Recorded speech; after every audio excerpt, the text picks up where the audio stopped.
সহজ লেসনে তোমাদের সকলকে স্বাগত। আজকে আমরা সপ্তম শ্রেণীর তৃতীয় পর্যায়ক্রমিক মূল্যায়ন 2024 সালের ইতিহাস বিষয়ের সম্পূর্ণ উত্তর সহ প্রশ্নপত্র সম্পর্কে আলোচনা করব। এই প্রশ্নোত্তরগুলো অবশ্যই তোমরা ভালোভাবে প্র্যাকটিস করে নেবে তোমাদের পরীক্ষার জন্য, ফাইনাল পরীক্ষার জন্য। এখান থেকে তোমরা কিন্তু ম্যাক্সিমাম প্রশ্ন পরীক্ষায় কমন পাবে। তো চলো আজকের এই ভিডিওতে আমরা দেখে নিই ক্লাস 7 এর থার্ড ইউনিট টেস্ট 2024 হিস্ট্রি সাবজেক্টের এই কোশ্চেন পেপারের উত্তরগুলো। তার আগে অবশ্যই চ্যানেলটিকে তোমরা সাবস্ক্রাইব করে রাখবে এবং ভিডিওটিতে অবশ্যই লাইক করবে আর বেল আইকনে প্রেস করার পর অল অপশন সিলেক্ট করে নেবে। ওকে, ভিডিওটিতে লাইক করবে এবং বন্ধু বান্ধবের সঙ্গে অবশ্যই শেয়ার করবে ভিডিওটি। আর যদি এই সমস্ত প্রশ্ন এবং উত্তরের পিডিএফ ফাইলগুলো পেতে চাও তাহলে সহজ লেসন অ্যাপটিকে ইনস্টল করবে। অ্যাপের লিঙ্ক ডেসক্রিপশন বক্সে দেওয়া আছে, সেখান থেকে অ্যাপটিকে ডাউনলোড করে নিয়ে চাইলে তোমরা এই সমস্ত প্রশ্ন এবং উত্তরের পিডিএফ ফাইলগুলো সেখান থেকে নিতে পারো। দেখো এবার এই কোশ্চেন পেপার এবং তার উত্তরগুলো। এখানে প্রথমে দেওয়া আছে 1 নম্বর থেকে সঠিক উত্তরটি নির্বাচন করে লেখো। 14টি প্রশ্নের উত্তর প্রথমে লিখতে হবে তোমাদের, প্রতিটা প্রশ্নের মান 1 নম্বর করে। একের কয়ের দাগে দেওয়া আছে দ্বিতীয় তরাইনের যুদ্ধ হয়েছিল। অপশন রয়েছে দেখো 1192 খ্রিস্টাব্দে, 1196 খ্রিস্টাব্দে, 1204 খ্রিস্টাব্দে আর 1206 খ্রিস্টাব্দে। চারটি অপশন দেওয়া আছে।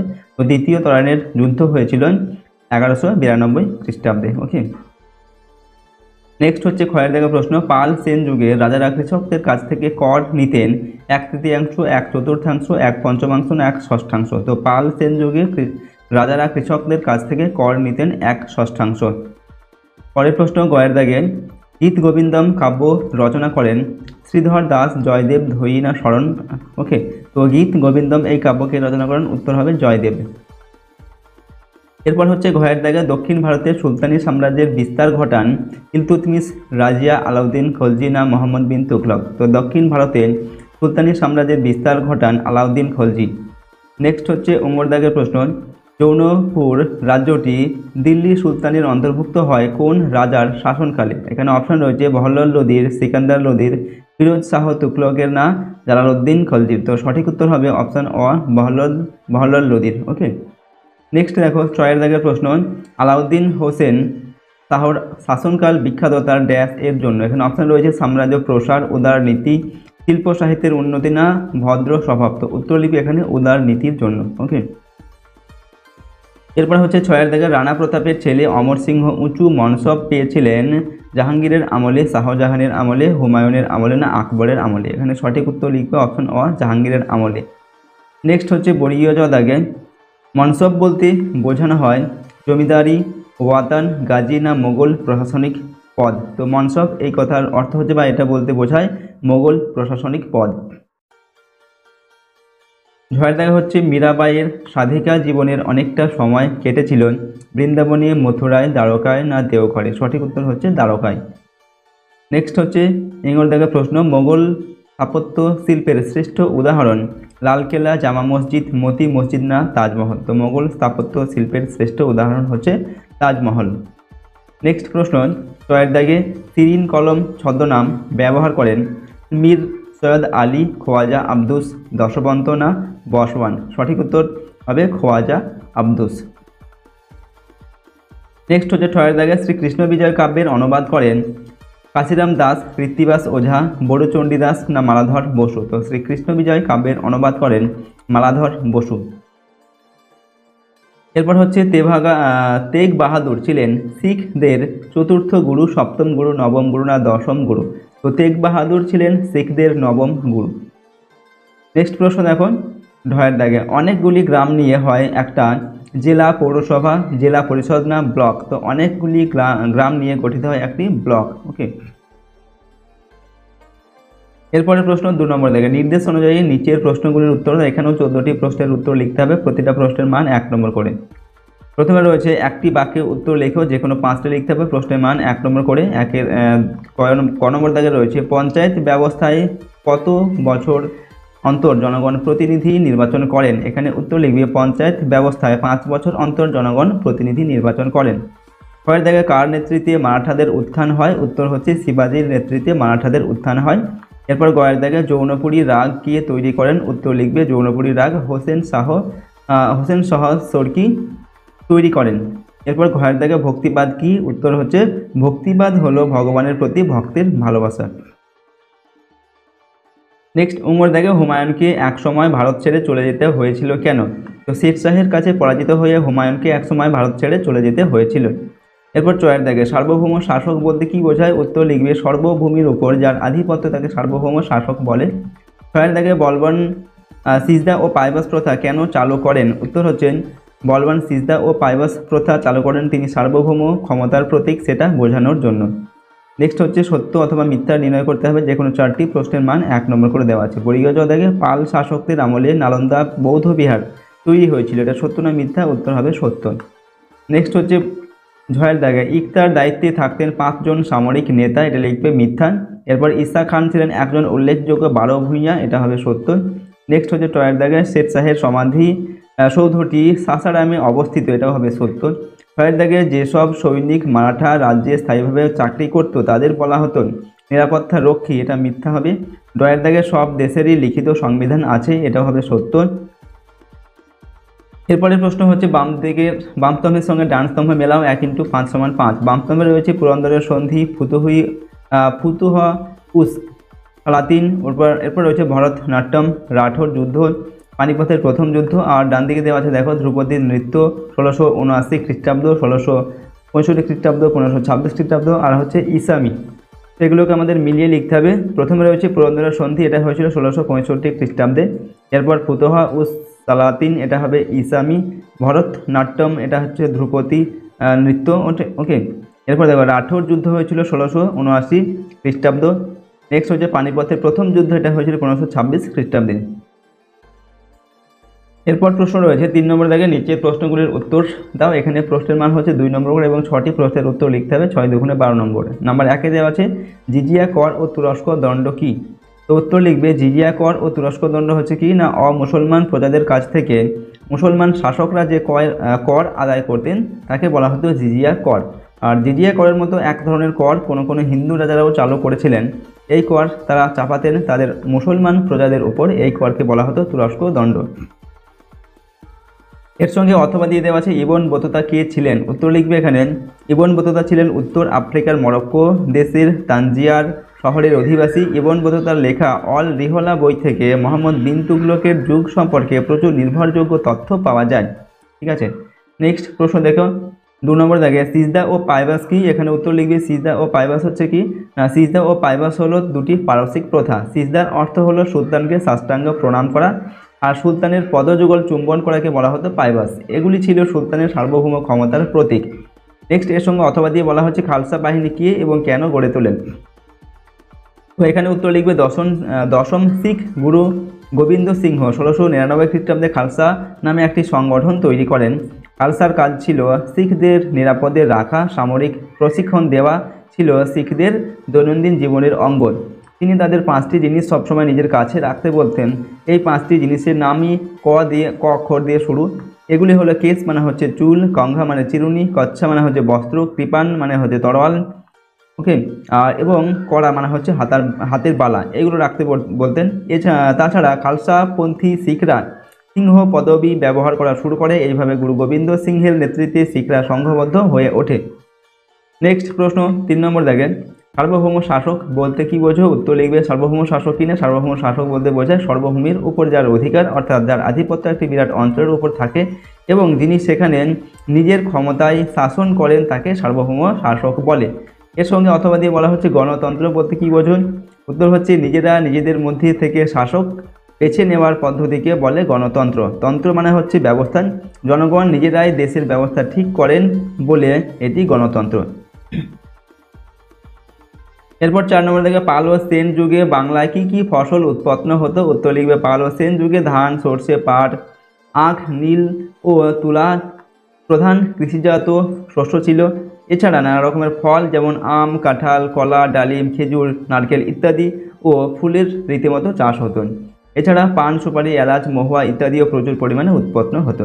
নেক্সট এর সঙ্গে অথবা দিয়ে বলা হচ্ছে শিবায়ন কি? উত্তর লিখবে সুলতানি আমলে শিবকে নিয়েও সাহিত্য লেখা হয়েছে, সেই লেখাগুলিকে শিবায়ন বলে। পুরাণে শিব বিষয়ে যে কাহিনী তার সঙ্গে শিব দুর্গার ঘর সংসারের কথা জুড়ে শিবায়ন কাব্যগুলি লেখা হয়েছে। শিবায়নে গরিব শিব দুর্গা ও তাদের জীবনের কথা লেখা হয়েছে। শিব সেখানে চাষবাস করে রোজগারের চেষ্টা করে। এই লেখাগুলিতে সেই সময়ের বাংলাদেশের গরিব কৃষক পরিবার যেন শিব দুর্গার পরিবারের সঙ্গে একাত্ম হয়ে গেছে। 5 নম্বর থেকে প্রশ্ন ঔরঙ্গজেবের দাক্ষিণাত্য নীতির মূল উদ্দেশ্য কী ছিল? এখানে উত্তর লিখবে ঔরঙ্গজেবের দাক্ষিণাত্য নীতির মূল উদ্দেশ্য ছিল সাম্রাজ্যের সম্প্রসারণ এবং অসুন্নি মুসলমান ও হিন্দুদের রাজনৈতিক কর্তৃত্ব বিনাশ করা। অথবা দিয়ে বলা হচ্ছে অষ্টপ্রধান কি? উত্তর হচ্ছে শিবাজির শাসন ব্যবস্থা স্বৈরাচারী থাকা সত্ত্বেও তিনি শাসন কার্যের প্রতিটি ক্ষেত্রে অষ্টপ্রধান এর পরামর্শ গ্রহণ করতেন। এই অষ্টপ্রধান হলেন পেশোয়া, অমাত্য, মন্ত্রী, সচিব, সামন্ত, সেনাপতি, পণ্ডিতরা আর হচ্ছে ন্যায়াধীশ। পেশোয়া ছিলেন মন্ত্রী, প্রধানমন্ত্রী ও ন্যায়াধীশ ছিলেন বিচার বিভাগের প্রধান। এই অষ্টপ্রধান বা মন্ত্রীরা রাজ্যের ভিন্ন ভিন্ন বিষয় পরিচালনা করতেন। ওকে, নেক্সট 6 নম্বর দাগে ক্যালিগ্রাফি বলতে কী বোঝো? উত্তর লিখবে ইংরেজি শব্দ ক্যালিগ্রাফির বাংলা অর্থ হলো হস্তলিপি বিদ্যা বা হস্তলিপি শিল্প। মধ্যযুগের ইতিহাসে ছাপাখানার রেওয়াজ আসেনি এবং তার অস্তিত্ব এই সময় ছিল না, তাই এই সময়ে সুন্দর হাতের লেখার শিল্প ভীষণভাবে চর্চা হতো। এ যুগে হাতে লেখা বইগুলি ছিল শিল্পের নমুনা। এর সঙ্গে অথবা দিয়ে দেওয়া আছে দিল্লির সুলতানদের কখন খলিফার অনুমোদন প্রয়োজন হতো?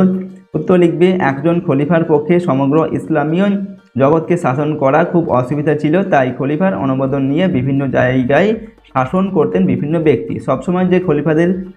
সবসময় যে সুলতানরা খলিফাকে মেনে চলতো তা নয়, তবে যদি নিজের সুলতান হওয়া নিয়ে কোনো অসুবিধা থাকতো বা গোলমাল হতো সেক্ষেত্রে তারা বিভিন্ন উপহার উপঢৌকন খলিফার কাছে পাঠিয়ে অনুমোদন নিয়ে নিত।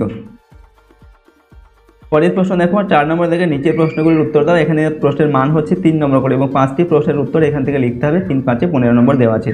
তার একের প্রশ্ন হচ্ছে সরকারের কাজ কি? উত্তর লিখবে সরকারের কাজ হলো দেশের শাসন ব্যবস্থা পরিচালনা করা, জনগণের যাতে ভালো হয় তার জন্য নানান উদ্যোগ নেওয়া, কর সংগ্রহ করা, দেশের স্বাধীনতা বজায় রাখা এবং দেশের শান্তি ও উন্নতির কাজ করা। এইসব কাজে সরকারকে পথ দেখাবে সংবিধান মেনেই সরকার দেশ শাসন করবে। অথবা জায়গির কি?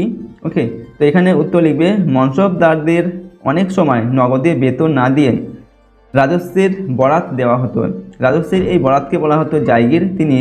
যিনি জায়গির পেতেন তাকে বলা হতো জায়গিরদার এবং এই ব্যবস্থাকে বলা হতো জায়গিরদারি ব্যবস্থা।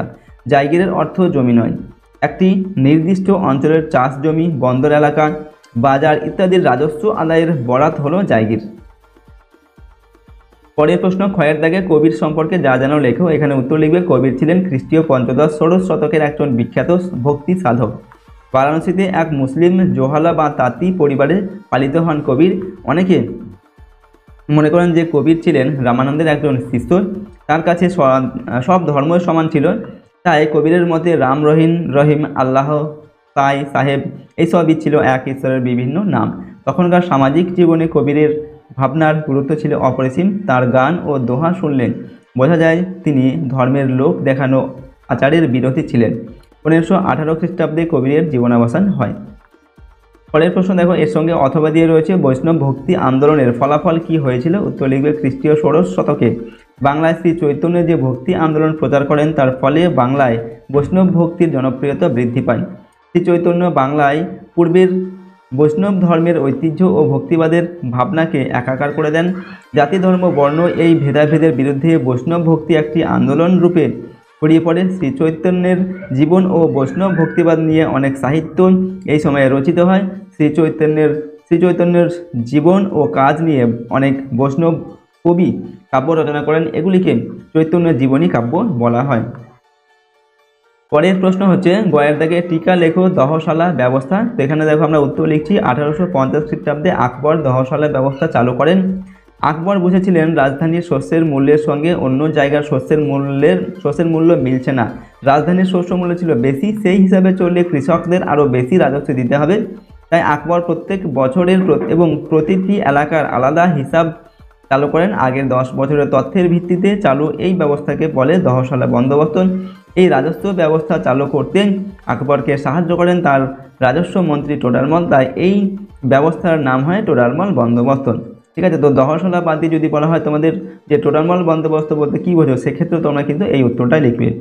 এর সঙ্গে অথবা দিয়ে প্রশ্ন দেওয়া আছে, দেখো বলা হচ্ছে খানোয়ার যুদ্ধ সম্পর্কে আমাদের টিকা লিখতে হবে। ঠিক আছে, উত্তর লিখবে 1527 খ্রিস্টাব্দে মেবারের অধিপতি রানা সংগ্রাম সিংহ এবং গোয়ালিয়র, অম্বর, চান্দেরি, আজমের প্রভৃতি রাজ্যের রাজপুত রাজা ও লোদি বংশীয় সম্রাট ইব্রাহিম লোদির ভ্রাতা মামুদ লোদির মিলিত বাহিনীর সঙ্গে বাবরের মধ্যে খানোয়ার যুদ্ধ হয়। যুদ্ধ শুরু হওয়ার আগে বাবর মুঘল যোদ্ধাদের জোটবদ্ধ করতে একে ধর্মের জন্য লড়াই এবং যোদ্ধারা হল ধর্মযোদ্ধা বা গাজী বলে উৎসাহিত করেন।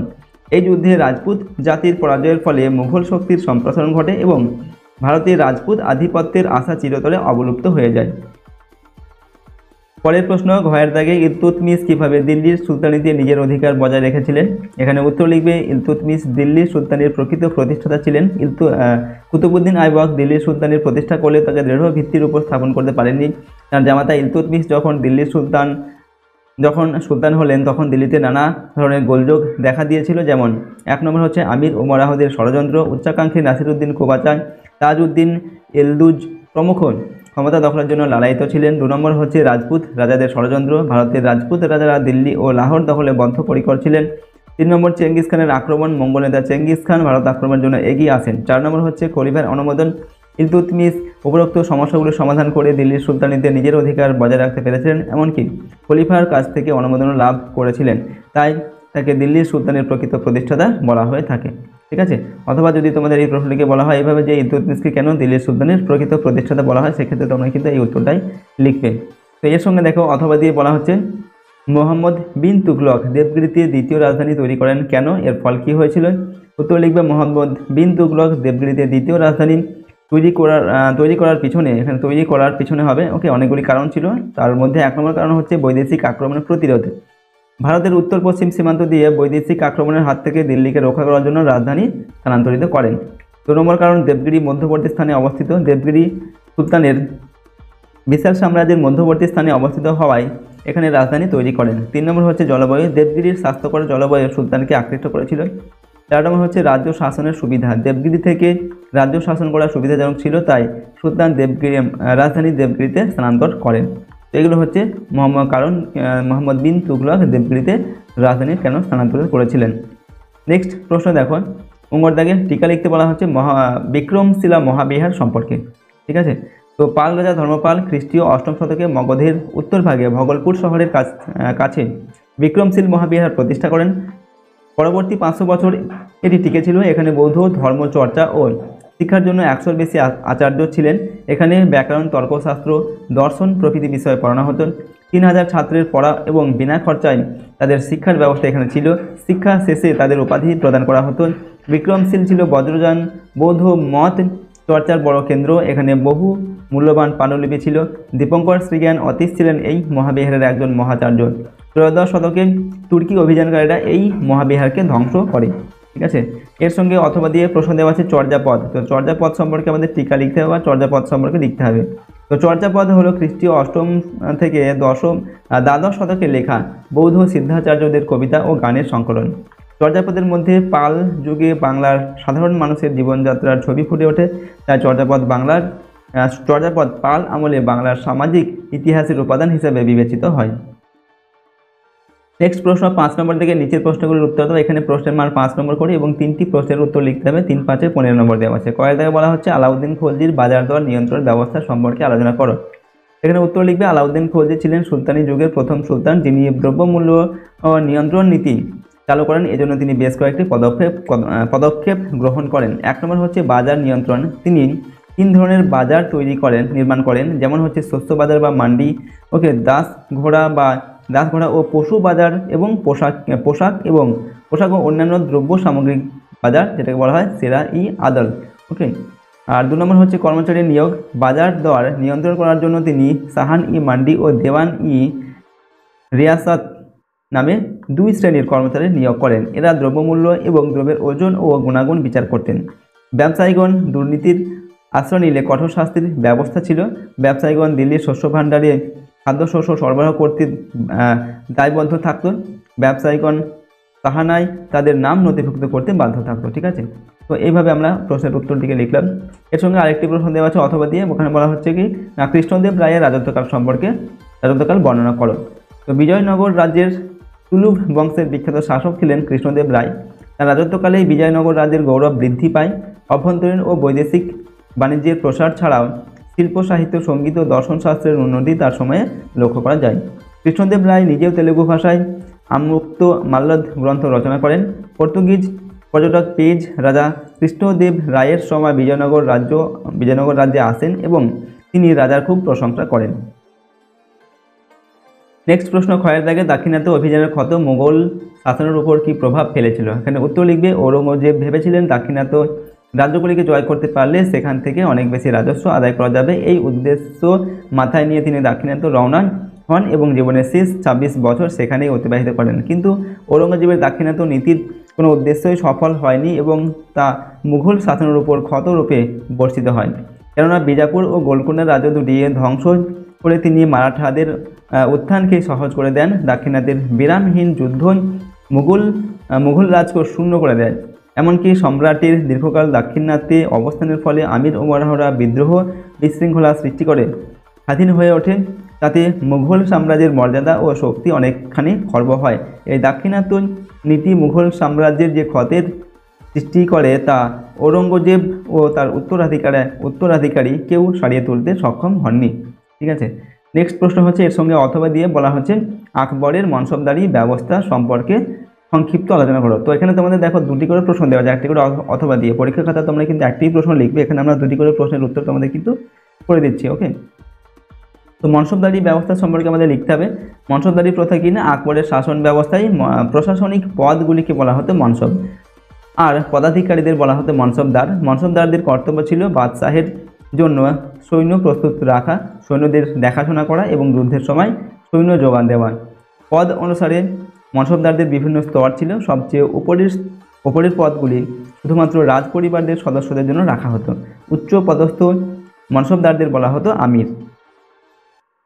নেক্সট প্রশ্ন হচ্ছে গয়ের দাগে আকবরের সময় থেকে মোগল স্থাপত্য শিল্পের যে প্রসার শুরু হয় সে সম্পর্কে আলোচনা করেন। এখানে আমরা উত্তর লিখছি মুঘল স্থাপত্য কর্মের প্রকৃত বিকাশ শুরু হয় সম্রাট আকবরের সময় থেকে। অবশ্য আকবর ভারতীয় ও পারস্যিক রীতির সংমিশ্রণে স্থাপত্য নির্মাণে বেশি উৎসাহী ছিলেন। বহুমুখী প্রতিভার অধিকারী আকবর নিজে সৌধ বা প্রাসাদের পরিকল্পনা রচনা করতেন। সম্রাটের সমন্বয়ে আদর্শ তার স্থাপত্য পরিকল্পনার মধ্যেও পরিলক্ষিত হয়েছিল। তার আমলে উল্লেখযোগ্য সৌধ হল হুমায়ুনের সমাধি। এর 4 কোণে ছিল 4টি চূড়া ও মাঝখানে গম্বুজ ছিল। এটিতে পারসিক প্রভাবের বাহুল্য পরিলক্ষিত হয়। তো এর সঙ্গে আরেকটি অথবা দিয়ে প্রশ্ন করা হচ্ছে কবিরের ভক্তি ভাবনায় কিভাবে বিভিন্ন ধর্মের মানুষ এক হয়ে গিয়েছিল বলে তোমার মনে হয়? এখানে উত্তর লিখবে রামানন্দের শিষ্যদের মধ্যে সম্ভবত একজন ছিলেন কবির। বারাণসীতে মুসলিম জোহালা অর্থাৎ তাঁতি পরিবারে পালিত কবির ছিলেন চতুর্দশ-পঞ্চদশ শতকের একজন বিখ্যাত ভক্তি সাধক। ইসলামের একেশ্বরবাদের সাথে বৈষ্ণব, নাথযোগী এবং তান্ত্রিক বিশ্বাসও এসে মিশেছিল কবিরের চিন্তা ভাবনায়, কবিরের ভক্তি চিন্তায়। তার কাছে সব ধর্ম ছিল এক, সব ভগবানই সমান। তার মধ্যে রাম, হরি, গোবিন্দ, আল্লাহ, সাই, সাহিব ইত্যাদি ছিল এক ঈশ্বরেরই বিভিন্ন নাম। তার এই দর্শন তখনকার সমাজে হিন্দু মুসলমানদের মধ্যে বিভেদ ও বিরোধ মেটাতে খুবই সাহায্য করেছিল।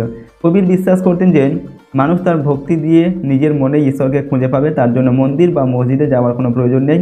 তাই মূর্তি পুজো বা গঙ্গা স্নান বা নামাজ পড়া তার কাছে ছিল অর্থহীন।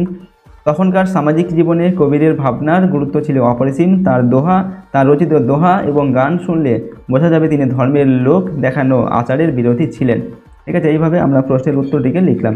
তো দেখো আজকের এই ভিডিওতে আমরা তোমাদের ক্লাস 7-এর এখানে আমরা হিস্ট্রি বা ইতিহাস সাবজেক্টের তোমাদের ফাইনাল পরীক্ষার একটি কোশ্চেন পেপারের সম্পূর্ণ উত্তর কিন্তু আলোচনা করলাম। প্রতিটি প্রশ্ন উত্তর কিন্তু খুবই গুরুত্বপূর্ণ। এই প্রশ্ন উত্তরগুলো অবশ্যই তোমরা পরীক্ষার আগে কিন্তু একবার দেখে যাবে। এখান থেকে ম্যাক্সিমাম প্রশ্ন কিন্তু তোমরা পরীক্ষায় কমন পাবে।